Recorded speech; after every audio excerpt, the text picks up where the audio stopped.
Dy të burgosur nga Shkupi në burgun e Idrizovës kanë shantazhuar nënën e një të burgosurit tjetër që t'ju jepte para për të mbrojtur djalin e saj. Për këtë ka raportuar Ministria e Punëve të Brendshme, nga ku dhe njoftuan se janë ngritur kallëzime penale kundër dy personave me inicialet AB 31 vjeç dhe AR 25 vjeç për zhvatje dhe fajde. Në raport thuhet se të burgosurit në mënyrë të paligjshme kanë marrë telefona dhe se gjatë video telefonatave ata i treguan gruas se si po e trajtonin dhunshëm djalin e saj, duke e shantazhuar dhe duke i thënë se nëse nuk do ta paguante 1200 euro në muaj, do të vazhdonin dhunën ndaj djalit të saj.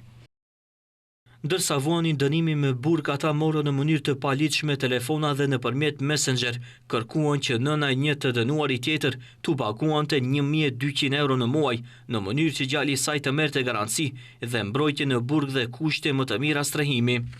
MPB informoi se 2 ditë më parë, vëllezërit e dy zhvatësve, pas një marrëveshjeje paraprake me nënën e të burgosurit nga e cila kërkonin para, erdhën në Strumic për t'u takuar me të dhe për t'u paguar shumën e kërkuar. Njëri mori parat e shënuara dhe u arrestua menjëherë, ndërsa vëllai i zhvatësit të dytë iku me vrap, por u kap dhe u arrestua shpejt. Në të njëjtën kohë, siç informoi MPB, u krye një kontroll në qelitë e burgut të zhvatësve dhe u gjetën dhe u konfiskuan telefonat e tyre. Vëllezërit e tyre u nxorën para një gjyqtari dhe përfunduan në arrest shtëpiak.